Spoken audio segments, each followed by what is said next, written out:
नमस्कार, आप देख रहे हैं जनहित खबर बिहार। जैसा कि आप सभी को पता है कि 6 तारीख को भव्य तरीके से विवाह पंचमी मनाया जा रहा है और जनकपुर में विवाह पंचमी मनाने के लिए अयोध्या से जो बारात श्री रामचंद्र जी की निकली थी वो जनकपुर पहुंच भी चुकी है। आज 5 दिसंबर है और 6 दिसंबर को भव्य तरीके से विवाह पंचमी का आयोजन उत्सव मनाया जाएगा। आप देख रहे हैं विजुअल के माध्यम से, ये जितनी भी दृश्य देख रहे हैं ये 7 विजुअल हम आपको टीवी स्क्रीन पे दिखला रहे हैं, जिस 7 विजुअल में पूरी यात्रा का परिदृश्य आपको झलकता हुआ दिख जाएगा। अयोध्या से चलकर पूरे मिथिला के रास्ते से जनकपुर धाम पहुंच चुका है श्री रामचंद्र जी का बारात और वहां पे भव्य स्वागत भी हुआ है। क्या कुछ किस तरीके से वहां पे किया गया है, हम आपको इसके ऊपर स्पेशल रिपोर्ट लेकर आए हैं, भव्य रिपोर्ट दिखलाने वाले हैं। तो चलिए सीधा बने रहिए जनहित खबर बिहार के साथ। पूरा धनुषा जिला नेपाल राममय हो गया है। अयोध्या से आए राम बारातियों के स्वागत की पूरी तैयारियां की गई हैं। जनकपुर को ऐसा सजाया संवारा जा रहा है जैसे कोई त्रेता युग में ही आ गया हो। दीवारों पर वाल्मीकि रामायण में दृश्यों को दिखाया गया है, तो वहीं भगवान श्री राम और माता सीता के जन्मकाल से रावण वध का चित्रण पूरे जनकपुर धाम की दीवार पर किया गया है।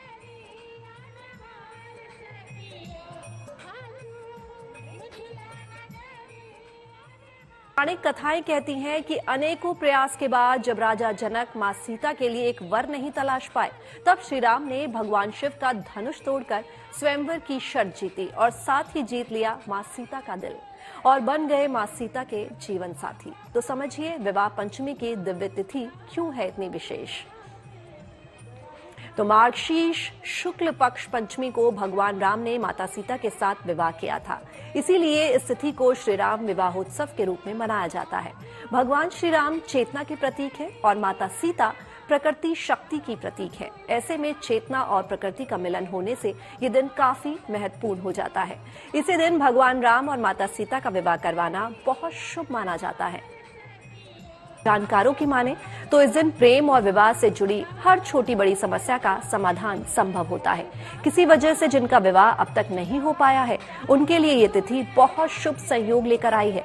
चलिए आपको बताते हैं कि सियाराम की विवाह पंचमी पर कौन कौन से वरदान पाए जा सकते हैं। तो अगर विवाह होने में बाधा आ रही हो तो इस दिन वो समस्या दूर हो जाती है और मनचाहे विवाह का वरदान भी मिलता है। वैवाहिक जीवन की समस्याओं का अंत भी हो जाता है। भगवान राम और माता सीता की संयुक्त रूप से उपासना करने से विवाह होने में आ रही बाधाएं दूर होती हैं। इस दिन बालकांड में भगवान राम और सीता जी के विवाह प्रसंग का पाठ करना शुभ होता है। संपूर्ण रामचरितमानस का पाठ करने से भी पारिवारिक जीवन सुखमय होता है।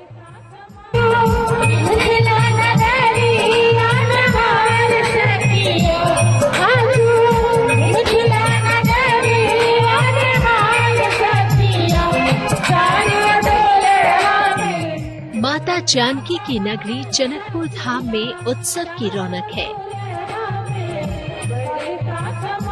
दुल्हन की तरह सच सवर कर तैयार है जानकी मंदिर। लाइट से जगमग मंदिर की रात की छटा देखते ही बन रही है। जनकपुर धाम की दीवारें वाल्मीकि रामायण में दर्शाए गए प्रसंगों को बयां कर रही है। मिथिला में जिस तरह विवाह में लोक गाने की परंपरा है, ठीक उसी तरह यहाँ भी ऐसी ही तस्वीरें हैं।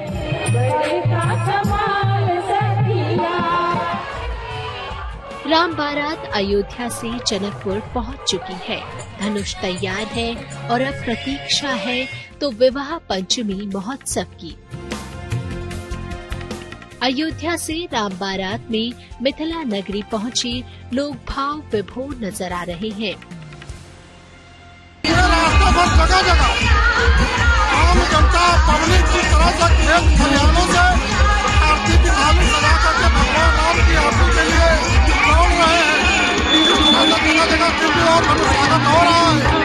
ऐसा महसूस होता है कि प्रभु राम जी के रामावतार में जब वो यहाँ जनकपुर आ रहे होंगे उस समय भी यही परिस्थिति ऐसी सेवा रही होगी। पुष्पवर्षा ग्रामीण शहरवासियों के द्वारा जगह जगह पर करवाया गया। महिलाएं, नौजवान बच्चे, स्कूली बच्चे भी बाहर निकलकर स्वागत कर रहे थे। वास्तविक बहुत सुंदर दृश्य था, बहुत सुंदर दृश्य।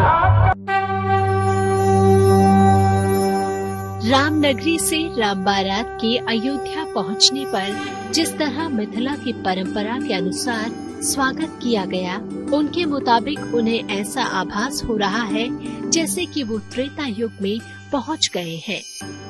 भगवान श्री राम अपनी सभी भाइयों के साथ अब जनकपुर धाम में विराजमान हैं। उनके पास ही विशाल धनुष रखा हुआ है।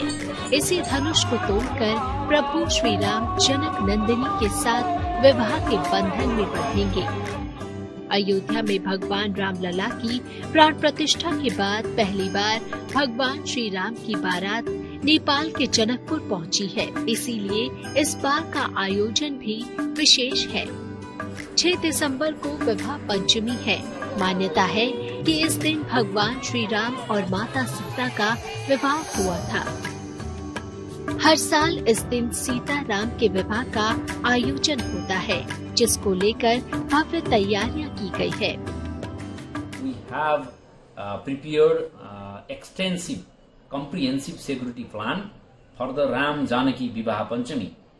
We are focused for VIP security, pilgrims security, and visitors security. We have deployed 1461 police personnel from Nepal Police and more than 750 police personnel from armed police force. जाहिर है योजना बड़ी है, तो सुरक्षा के भी पुख्ता इंतजाम किए गए हैं। 6 दिसंबर को होने वाले राम जानकी विवाह के आयोजन के बाद बारात 8 दिसंबर को अयोध्या के लिए विदा हो जाएगी। उससे पहले यहाँ विवाह उत्सव को लेकर रौनक देखते ही बन रही है।